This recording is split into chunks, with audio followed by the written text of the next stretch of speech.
தமிழ் சினிமாவில் முன்னணி இசையமைப்பாளர்களில் ஒருவராக இருக்கும் இளையராஜாவின் பாடல்களை தான் இன்றும் நாம் எல்லோருமே கேட்டு ரசித்துக் கொண்டிருக்கிறோம். இதன் காரணமாகவே பட்டி தொட்டி எங்கும் இளையராஜாவின் பாடல்கள் ஒலித்துக் கொண்டிருக்கிறது. எல்லா உணர்ச்சிகளிலும் இளையராஜா ஏராளமான பாடல்கள் பாடியிருக்கிறார். பிறப்பு முதல் இறப்பு, காதல், கோபம், அழுகை என நவரசத்தையும் தன்னுடைய பாடலில் வெளிப்படுத்தும் இசைஞானிக்கு உண்டு.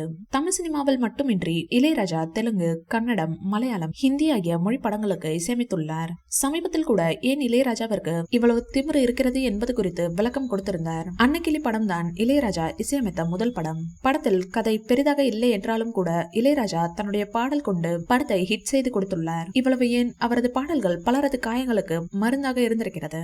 இந்நிலையில் தான் தன்னுடைய பாடல்களை யாரும் அனுமதி இல்லாமல் பயன்படுத்தக்கூடாது என்றும், இல்லை என்றால் நஷ்ட ஈடு தர வேண்டும் என்றும் ஏற்கனவே கூறியிருந்தார். இளையராஜா அப்படி கூறியது ரசிகர்களிடையே அதிர்ச்சியை ஏற்படுத்தியது. பின்னணி பாடகரும் நடிகருமான SPBக்கு தன்னுடைய பாடலை மேடை நிகழ்ச்சிகளில் பாடக்கூடாது என்று கூறி நோட்டீஸ் அனுப்பியிருந்தார். இவ்வளவு ஏன் தன்னுடைய மகனுக்கு காசுக்காக தான் காப்பி ரைட்ஸ் கொடுத்திருக்கிறார். இசையமைப்பாளர் தேவா தொடர்பான வீடியோக்கள் தான் சோசியல் மீடியாவில் வைரலாகி வருகிறது.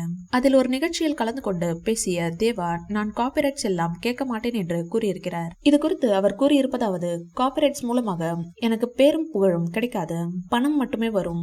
அப்படி வரும் பணம் எனக்கு தேவையில்லை. என்னுடைய பாடல்கள் இப்போது பல படங்களில் போடப்படுகிறது.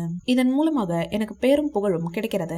இன்றைய தலைமுறையினரும் என்னை பற்றி பேசுகிறார்கள். இதைவிட வேற என்ன வேண்டும்? என்னுடைய பாடல்களை எல்லோருமே ரசிக்க வேண்டும். கோடி கோடியாக காசு பணம் கொடுத்தாலும் எல்லோரும் ரசிப்பது கிடையாது என்று அவர் கூறியுள்ளார். இது நேரடியாகவே இளையராஜாவை தாக்குவது போன்று தெரிகிறது. இளையராஜா என்றால் காப்பிரைட்ஸ் கேட்கிறார், தேவா காப்பிரைட்ஸ் வேண்டாம் என்கிறார். இப்படி தமிழ் சினிமாவில் முன்னணி இசையமைப்பாளர்களாக இருக்கும் தேவா இளையராஜாவை தாக்கி பேசுவது ரசிகர்களிடையே விவாதத்தை ஏற்படுத்தி இருக்கிறது. இந்த வீடியோ பிடிச்சிருந்தா லைக் பண்ணுங்க, ஷேர் பண்ணுங்க. மேலும் ரஜினி சார் பற்றிய தகவல்களுக்கு எங்க சேனலை சப்ஸ்கிரைப் பண்ணுங்க.